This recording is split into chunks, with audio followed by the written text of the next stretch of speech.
아직 얼마 안 살긴 했지만 초등학교 때로 다시 돌아가서 꿈을 향해서 조금 더 일찍 시작했으면 지금 더 발전하지 않았을까 싶습니다. 예, 공감합니다. 우리가 초등학교 때 꿈이 없어요. 꿈. 학교 갔다가 집에 오는 거지 이제 꿈이라는 걸 네가 커서 뭐 되려나 어른들도 묻지도 않고 그걸 몰랐어요. 그런 생각을 가질 수 있는 삶을 좀 살아보고 싶어요. 네가 꿈이 뭐냐 하는 거.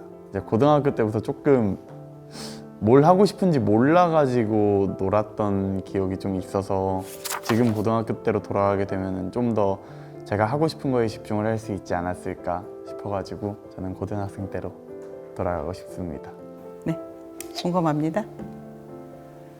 저는 30대로 돌아가고 싶습니다. 제 꿈이 이렇게 법조인 같은 거, 기업인 이런 사람이 되고 싶었는데 그걸 이루지를 못했었어요. 그래서 이제 그걸 아들에게 투영을 했던 거예요. 예체능을 잘해야 되고 영어를 잘해야 되고 이렇게 시키다 보니까 아들의 꿈을 스스로 찾아가지 못하게 하는 것이 그렇게 아쉬운 거예요. 30대로 돌아간다면 그 아들에게 스스로 자기 꿈을 찾아갈 수 있게 해줄 거라는 그런 아쉬움이 있어. 그렇게 하고 싶어요.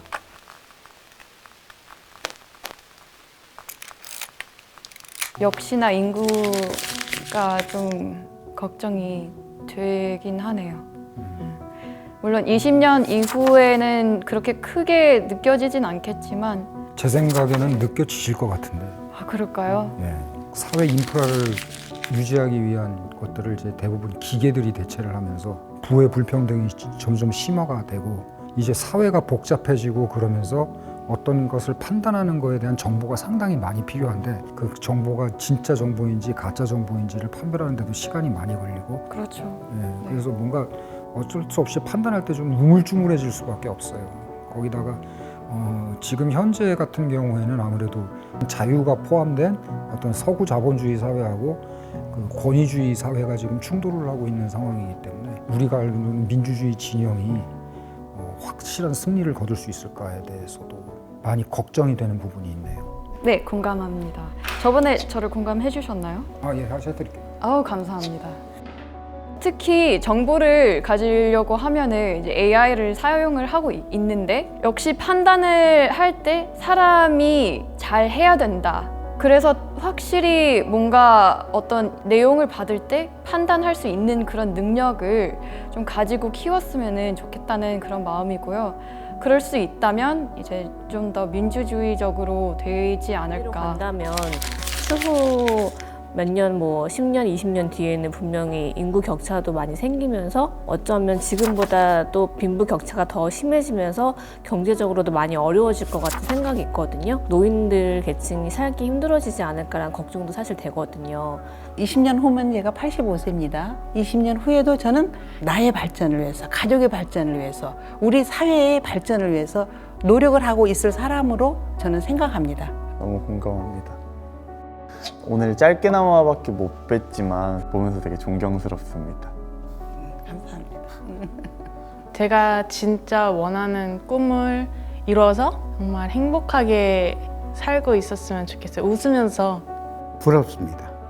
20년을 미래를 생각하니까 나는 20년이라고 생각하면 저만 나라가 있을걸. 에이. 그래 나는 지금 꿈이라고 하면은 그냥 너무 안 아프면 또 자식 새끼들이 와보지도 않는 놈도 많을 거야. 그러니까 한 3일 정도 아프다가 그냥 많이 안 아프고 갔으면 좋겠어요. 동의하시는지? 할아버지 생각이 나. 소외계층들이 많이 없어지고 그런 사회가 만들어지면서 사람들이 다들 풍족하게 잘 살 수 있는 사회가 오지 않을까라고 희망적으로 한번 생각해 봅니다. 사실 먹고 사는 문제가 가장 중요하니까 의식주 문제라고 하는데 그런 부분들이 있어서 조금만 더 관심을 갖고 소외된 계층들한테 뭔가 복지적인 혜택이나 이런 게 더 잘 돼 있어서 잘 어우러지면서 살았으면 좋겠다는 바람 같은 게 있어요.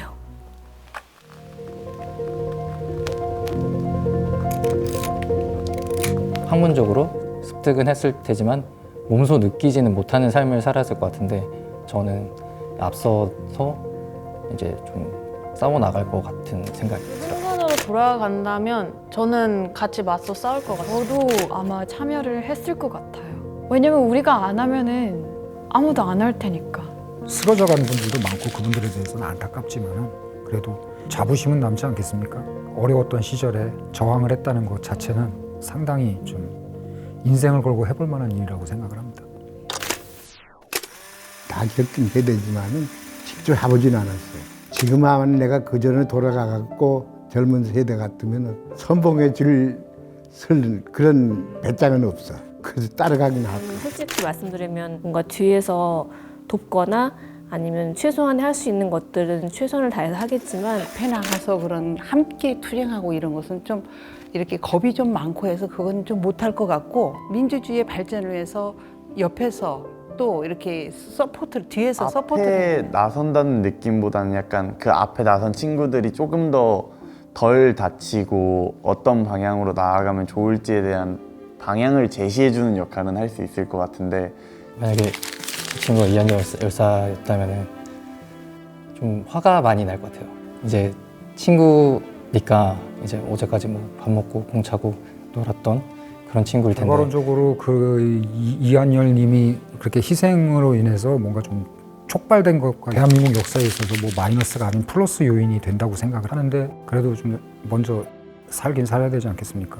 개인적인 상황에서 그때는 좀 제가 그때로 돌아가서 충고를 해드리고 싶다면 좀 몇 발자국 뒤에 있어서 좀 안 맞았었으면 좋겠다. 예, 그건 뭐 휴머니즘적으로 당연한 거고. 지금은 못 돌아가지만 그래도 참여하신 분들에게 전달하고 싶은 말씀이 있으실까요? 저는 그때 그 옛날에 그 무슨 다큐멘터리 프로그램에서 이제 그 네. 코소보 지역에서 뭐 시위하고 전쟁 나고 뭐 사람들 희생당하고 거기에 대해서 해줄 말이 없냐고 그러니까 멋있게 얘기하더라고요. 제가 왜 그 사람들한테 말을 합니까? 그 사람들이 말하는 걸 들어야지. 당신과 같은 사람들이 있었기 때문에 지금 현재 사회가 되게 많이 좋아졌고 그때와 비교도 안 될 만큼 국민 자체의 기본권들이 다 보장되니까 안타깝게 간 건 안타깝지만 헛되진 않았다. 그 용기 박수를 보내는 그쵸 친구로서